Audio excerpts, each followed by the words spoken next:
unos 6 kilómetros en otro puerto aledaño. Y Banes, que está a unos 50 kilómetros de Jibara, fue donde nació Batista, y en Virán, más hacia el interior de la provincia, a unos 70 kilómetros de Banes y de Jibara, nació Fidel Castro. ¿Tiene la provincia de Oriente unas características especiales como para dar una cierta clase de hombres?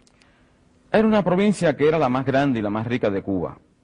Era también la más independiente, tanto que en un tiempo se pensó en hacer una provincia federal de la provincia de Oriente. Allí nació uno de los grandes libertadores de la época de la colonia, Antonio Maceo, y en ella murió José Martí, el que se ha llamado el apóstol de la libertad de Cuba. Estamos en La Habana, esa ciudad que sorprende al muchacho venido de Jibara. Empiezan enseguida, me imagino, las inclinaciones hacia cierto tipo de cosas, hacia las letras ya, hacia el cine. Bueno, yo había tenido un encuentro con el cine a muy temprana edad, a los 29 días de nacido. Mi madre me llevó al cine por primera vez a ver la reprise de los 3 jinetes del Apocalipsis, los 4 jinetes, perdón. Y yo recuerdo que yo era capaz de leer películas, es decir, de verlas y comprenderlas, mucho antes de saber leer. Que es decir, que empecé a leer a los 4 años, y yo era ya un aficionado al cine cuando tenía 2 y 3 años, y recuerdo películas de esa época, no solo comedias americanas, sino inclusive las melodramáticas y tristes, deprimentes películas de Carlos Gardel, películas argentinas. Toda la obra literaria de Guillermo Cabrera está en cierto modo influida por esa pasión cinematográfica. Influida por el cine y también muy influida por lo que se llaman en Cuba muñequitos, que ustedes llaman aquí tebeos. Esa fue también mi primera literatura, y precisamente por mi interés en los muñequitos fue que aprendí a leer. Porque no me interesaba aprender a leer, y sin embargo quería comprender lo que decían los globos de los muñequitos, y aprendí a leer prácticamente yo solo con auxilio de los muñequitos.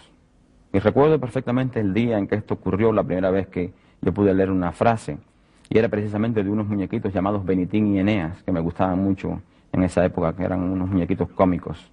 Y que todavía se pueden encontrar por ahí alguna vez.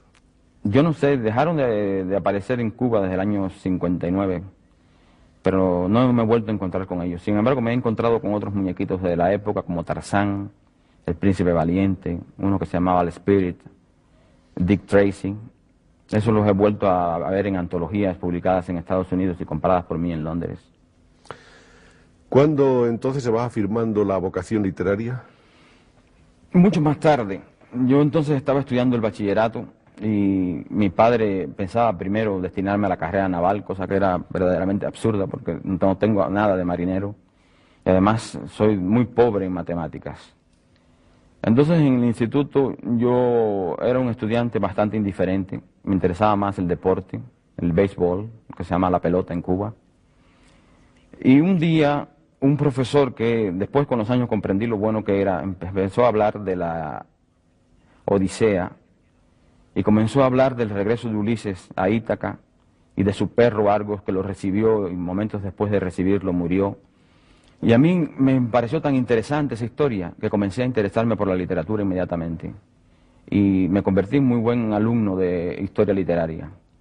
Pero no fue hasta el año 47, en que me encontré un texto de Miguel Ángel Asturias, el señor presidente, y se me ocurrió parodiarlo, haciendo un cuento que utilizaba los mismos elementos de repetición y de utilización de ciertos sonidos y ciertas sílabas. Y este cuento, para mi sorpresa, fue aceptado por la revista Bohemia, que era la revista más popular de Cuba. Y así comenzó, lo que comenzó como una broma, se hizo serio hasta convertirse en una afición, después en una profesión y finalmente en una obsesión. ¿El estado actual es el de obsesión? Sí, una obsesión con las palabras, una obsesión con el lenguaje, exactamente. ¿Y el estado de mañana es imprevisible? Yo creo que, yo tengo una teoría respecto a la literatura de que cada libro debe tener su lenguaje, y he tratado de que mis libros diferentes sean escritos de forma diferente. Yo creo que mañana la literatura mía estará más compuesta de nostalgia, que eso es a lo que tiende en estos momentos. Pero los últimos libros, y de eso ya hablaremos en su momento, de Guillermo Cabrera, son unos libros más bien experimentalistas. El último libro precisamente es una especie de experimento que se llama Exorcismos de estilo o de estío. Ya desde el título hay una intención de burlarse de las formas estilísticas. También parodia mucho la retórica. Y hay ciertos elementos experimentales en el libro. ¿Cómo es Guillermo Cabrera por dentro? Da la sensación de un hombre dramático, de un hombre atormentado. Bueno, yo he cambiado mucho a partir del año 72, cuando tuve mi nervous breakdown, es decir, un colapso nervioso, que para terror de mi mujer Miriam Gómez, un analista describió como esquizofrenia temprana. Entonces acudió ella, mejor dicho, porque yo estaba en esas condiciones verdaderamente que no podía reconocer la realidad, a un psiquiatra, y determinó que yo tenía verdaderamente lo que se puede llamar un surmenage, un exceso de trabajo que me había bloqueado absolutamente la capacidad de raciocinio, y vivía en un delirio constante. A partir de ese momento mi vida ha cambiado, yo creo que se ha hecho más seria. Yo creo que antes yo era más dado a la risa, más franco, ahora soy más taciturno, más introspectivo. ¿Le gusta a usted la gente? Me gustaba mucho la gente, sobre todo me gustaba mucho el pueblo cubano. Es decir, esto aparece muy claro en mi primer libro, en mi primera novela, Tres Tristes Tigres. Me gustaba su manera de hablar, manera de aproximar a la vida con un cierto desparpajo. Eso que se llama en Cuba el choteo, que es decir, burlarse de la realidad, en vez de aceptarla dramáticamente, aceptarla como con una risa y a veces una carcajada. Esto me pareció verdaderamente extraordinario y traté de captarlo en mi libro. También me impresionó mucho el año en que viví aquí en Madrid, el pueblo español. Me gustó mucho, me gustó su franqueza, cierta rudeza que no se encuentra, por ejemplo, en Inglaterra, donde la gente tiende a ser un poco recogida, es decir, tal vez por el clima, porque en Londres ocurre, y hablo de Londres porque yo no vivo en Inglaterra, yo vivo verdaderamente en Londres. Hay una gran transformación entre la vida del invierno y la vida del verano.